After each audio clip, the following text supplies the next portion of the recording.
Poštovani naši gledaoci, dobar dan. Ekipa Istok Info je danas u potrazi za još jednim fantastičnim gradom. Naime, vi pratite emisiju Moj grad ili ne moj grad. Ekipa Istok Info je trenutno u jednom gradu koji se nalazi na obalama Dunava, na obalama Malog Bačkog kanala u Panonskoj nizi, na severnim obroncima Fruške gore i možete da pogodite gde se to mi zapravo nalazimo. Tačno, poštovani gledalci, mi danas upoznajemo posebnost, karakter i sva svojstva Novog Sada. Grada koji odiše izuzetnom lepotom, grad koji diše izuzetno lep vazduh. Novi Sad, grad koga čine dve reči, koje ga već i time označavaju novim rasadnikom ljudskog stvaralaštva. Novi Sad je izuzetno iskusan grad velikog korena i dubokog pamćenja. Osnovan je davne 1694. godine. Dugo vremena je bio centar srpske kulture, od čega je dobio ime Srpska Atina. Danas je Novi Sad veliki industrijski i finansijski centar srpske ekonomije, univerzitetski grad i školski centar, kulturni, naučni, zdravstveni, politički i administrativni centar autonomne pokrajine Vojvodine, grad domaćin mnogih međunarodnih i domaćih privrednih, kulturnih, naučnih pa i sportskih manifestacija, kao i grad muzeja, galerija, biblioteka i pozorišta.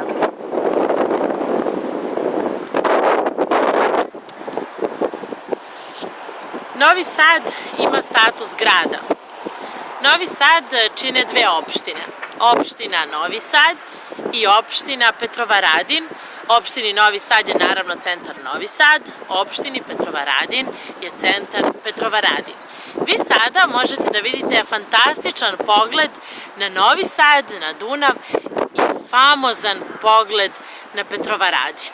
Uživajte!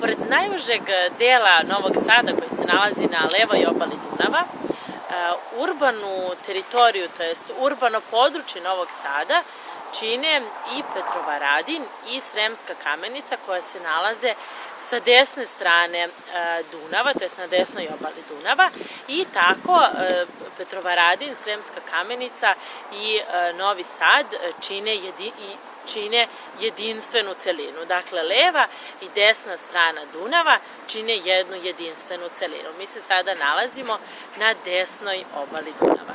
Uživajte!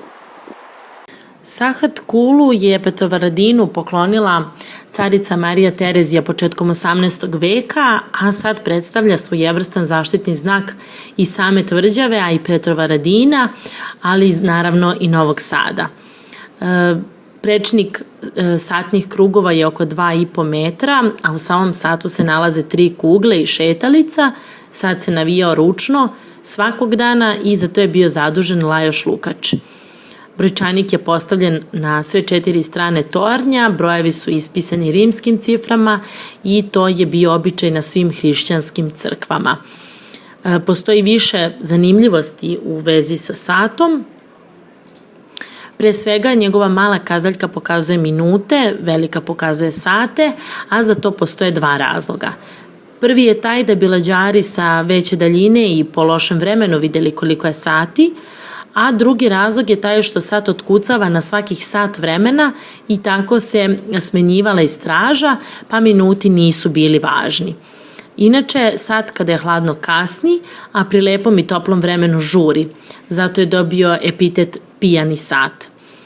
Interesantno je i to da su stanovnici Petrovaradina tokom 18. veka plaćali komunalni doprinos, to jest satarinu, koja je bila naplaćivana svim građanima zbog korišćenja sata. U vrhu sata na jabuci nalazi se vetrokaz sa kompasom koji pokazuje strane sveta, a na jarbolu nema koplje, već srce. Ovo je Dunavski park, to je park u centru Novog Sada i nalazi se u blizini Dunava, a oslanja se na Dunavsku ulicu, pa je zato dobio ime Dunavski park. Inače, ovo je zaista impozantan, jedan, možemo slobodno reći, predeo, impozantan park u kom je napravljen savršen prostor za igru dece i za odmor, a u njemu prosto postoji 760 stabala i pod zaštitom države je primerak hrasta lužnjaka, a sve do prvih mrazeva ovde možete vidjeti par labudova, veći broj pataka.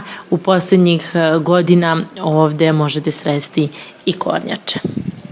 I evo nas u ulici koja je zapravo glavna pešačka ulica u Novom Sadu. To je ulica Jovana Jovanovića Zmaja, koja se pruža od glavnog gradskog trga u Novom Sadu, dakle Trga Slobode, pa sve do Vladičanskog dvora, dakle u blizini Dunavske ulice i samog Dunavskog parka. Kao što je sve menjalo ime, tako je i ova ulica menjala ime, tako da se ona u prvo vreme zvala Glavna ulica, potom su je Austrijanci dali jedan svoj nemački naziv, potom Mađari jedan svoj mađarski naziv i kasnije ova ulica dobija ime Lajoša Košuta. Onda izbiva Prvi svetski rat i između Prvog svetskog rata i Drugog svetskog rata ova ulica se zove ulica Petra I. Za vreme okupacije ulica dobija ime mađarskog saveznika Mussolinija i posle oslobođenja Novog Sada ulica dobija ime ponovo Petra I, zvaće se jedno kratko vreme tako, potom se zove ulica Maršala Tita i kasnije dobija ovaj naziv koji danas nosi, dakle konačno, Jovan Jovanović Zmaj.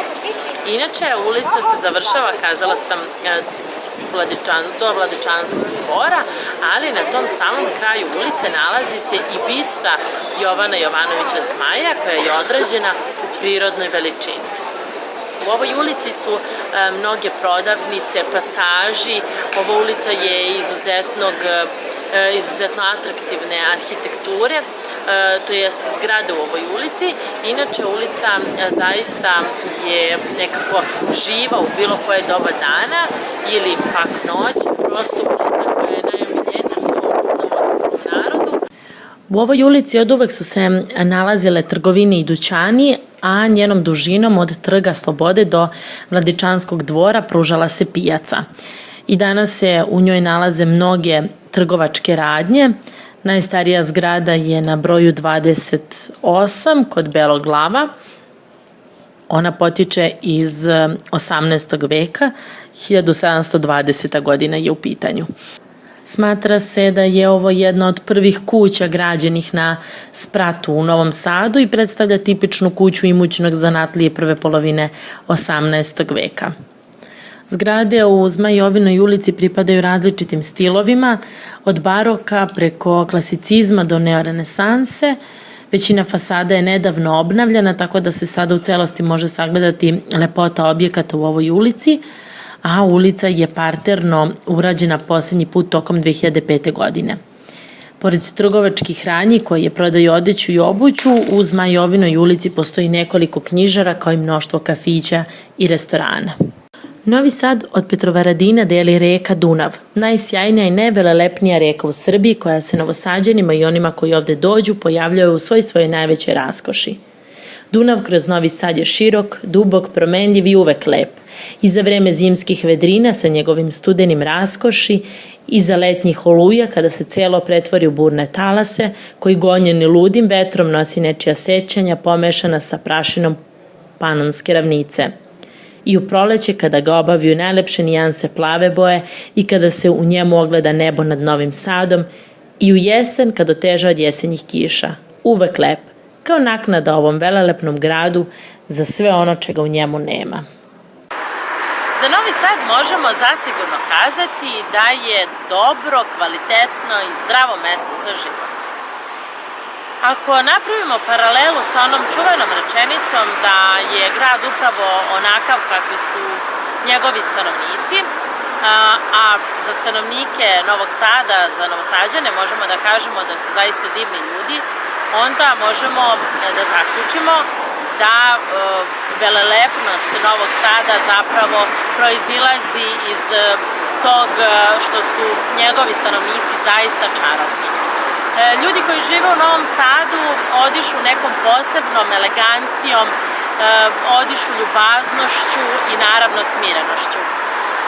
Jedan posetilac koji je došao ovde u Novi Sad negde u sredinom 18. veka, za ovaj grad je rekao da je to pravi primer kako jedan slobodan grad može, kako na jedan slobodan grad može da utiče tolerancija i trgovina.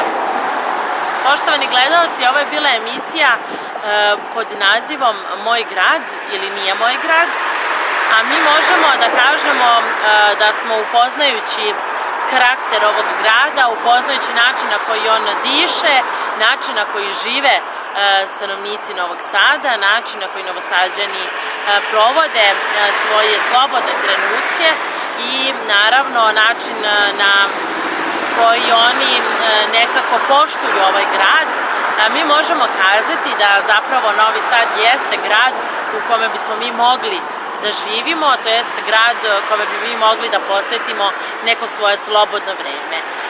Ja vas pozivam da nama ne poverujete na reč, već da dođete i da sami upoznate ovaj grad na neki vama svojstven način i da vidite da li zapravo vi možete da uživate pored impozantnog i divnog Dunava, da li vi možete da se odmarate u Dunavskom parku, da li vama prijaju šetnje ulicom Zmaj Jove, da li vama odgovara da sedite na Trgu Slobode, odnosno da li vama prija, na primer, noćni život Novog Sada, s obzirom na to da u poslednje vreme Novi Sad prima neverovatan broj stranaca, turista koji su došli ovde, ne bili upoznali ovaj grad i ne bili se u njemu proveli, zato što Novi Sad važi za grad kvalitetnog provoda.